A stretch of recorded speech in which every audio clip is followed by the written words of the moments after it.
Welcome back from lunch. I am Myra Christopher. I'm at the Center for Practical Bioethics, as I said when I made a comment earlier. And I'm so happy to see many of you. This feels a little bit like a homecoming for many of us who have worked on end-of-life issues for much of our lives, which is true for me. I have worked on end-of-life issues for about 35 years now.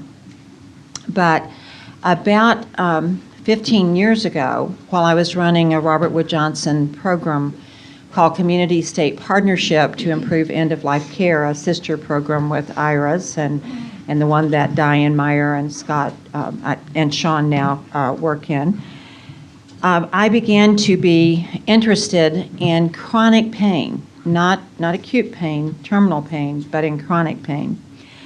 And the reason for that was that David Joranson, who was in fact Jim Cleary's predecessor, and a wonderful, the Pain and Policy Studies group at the University of Wisconsin, which he had founded and is a wonderful resource. And David is a wonderful man, told me when I asked him to serve on my national advisory group for that program that he would not do it. And I was really stunned that he said he would not do it. I don't like for people to tell me no, as some of you are very aware, but I also couldn't imagine that he wouldn't want to do this. So I said, well, explain that to me.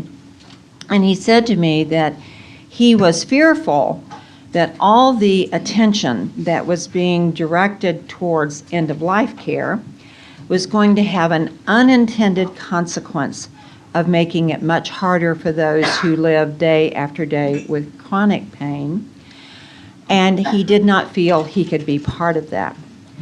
So I made a promise to him that if he would serve on the NAG, which he agreed to do, that I would try to learn everything I could about chronic pain, and I would stand shoulder to shoulder with him and try to help him whenever he asked me to do so. And I've tried to be faithful to that. And over this time, I have actually become quite convinced that those who live day after day after day after day with chronic pain actually have a much greater burden to bear than do those who are actively dying. Because at least those who are actively dying know that an end will come. Relief is in sight. Those who struggle to live with chronic pain do not. Dr. Richard Payne, who had spoken earlier this morning, there you are, Richard, and I, and Judy Peretz. No, Judy, you were not on the Pain Committee. You're on the IOM End of Life Committee. We both had the opportunity to serve on an Institute of Medicine committee called Relieving Pain in America, which published its findings in June, at the end of June in 2011. And I'm going to quickly give you the headlines of that report. And I want to, our interest is not in trying to pit chronic pain against end-of-life issues. Our goal is so that you understand the importance of both, the relationship of one to the other, and the distinctions between these. Because, I hold the Kathleen M. Foley Chair in Pain and Palliative Care. You can hardly say either of those words without coupling them now. But when we talk about chronic pain, it is a disease in and of itself, and it warrants its own attention. So it would be like saying, well, we don't really need to talk about COPD or diabetes, or because we're doing palliative care. Yes, palliative care is important to people who live with those chronic diseases, but the very same is true for those who live with chronic pain. Now, just to make a little bit of comparison, we know about 1% of the population dies every year at any time. And we also have heard references this morning about the cost of end-of-life care. That number has been used wildly for a number of years now. But you may or may not know that 100 million Americans live with chronic pain, at least 100 million Americans, because I qualify it because we did not have access to data on the IOM committee regarding veterans, children, or those living in nursing homes. By every measure that I know of, it is, if not the number one public health priority issue in this country. It is certainly one of the major ones. The scope, the number of people who struggle with this, the annual cost, economic cost, we estimated to be $560 to $635 billion annually.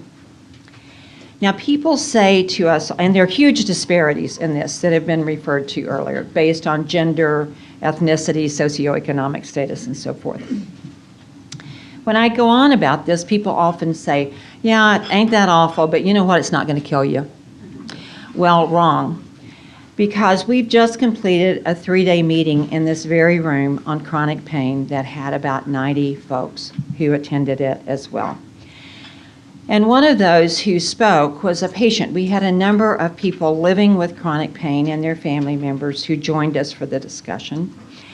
And she made the comment that there's a recent study, and I actually have to go back and get the citation for this, but of those who live with chronic pain, 37% contemplate suicide.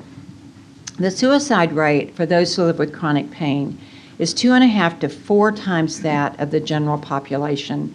There are various studies. We don't have that number tacked down yet. But we do know that the younger the chronic pain patient is, the more likely he or she is to commit suicide. So, in fact, I think it is a problem that can kill you. So I am really, really thrilled to bring forward today friends and colleagues who are working with us on chronic pain, and most of them have worked with us over the years on end-of-life issues. And I'm not going to make introductions. I'll let them each introduce themselves, and you have their bio sketches in your papers. But I want to make one more comment before I sit down. There were several comments this morning about the lack of trust and the skepticism, the growing skepticism that exists between those who receive care and those who provide care. The issues related to addiction that are conjoined with the abuse of prescription pain medications have taken a huge toll on those living with chronic pain. And we have to get clear about public health matters and how we work with these in conjunction. But I'm going to close by saying that, we must give attention to the erosion of the healing relationships. One of the people living with pain stood and said, "Doctors hate us." That is unexcusable. The first principle of the IOM report, Relieving Pain in America, is that there is a moral imperative to treat pain. It is the number one reason that people seek medical assistance. Someone mentioned, I think it was Mike McGee, talking about re-examining the goals of medicine. If we can't address pain and suffering, then I don't know what else we can do. So Jim Cleary will speak first. Thank you very much, Myra, and it is indeed a pleasure and honour to be here. And just while most of you are guessing where Sean Morrison's accent was from, I am Australian, and I'll just declare that I am now Australian American, having become a citizen last year. I will say it's given me permission to be far more critical of this country now. I felt still like a guest, and I'm not backward in coming forward what is now my country. Sean started with a story, and I'll start with a story. When I was in medical school in the 70s, my mother went and spent time at St. Christopher's Hospice. She was a nurse in a hospice, and she gave the first dose of oral morphine in Adelaide, Australia in the 70s.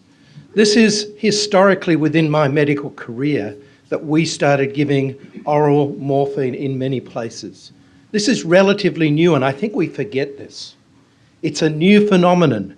And one of the reasons I came to Wisconsin in 1994 was because of the Pain Policy Studies group. They had actually started this work, and there was requests throughout the 70s to actually look at the use of heroin for the treatment of palliative care. Can we use heroin? And it was really morphine was found to be the most important thing to be using at this stage. And together, David Joranson started relationships with the International Narcotic Control Board, and all the world's opioid data is actually released through our website now. We released the 2011 data this morning. 92% of the world's morphine is consumed by 17% of the world's population. Do your math. I'll try and reverse it quickly. 83% of the world's population uses 8% of the world's morphine. So most people have no access at all.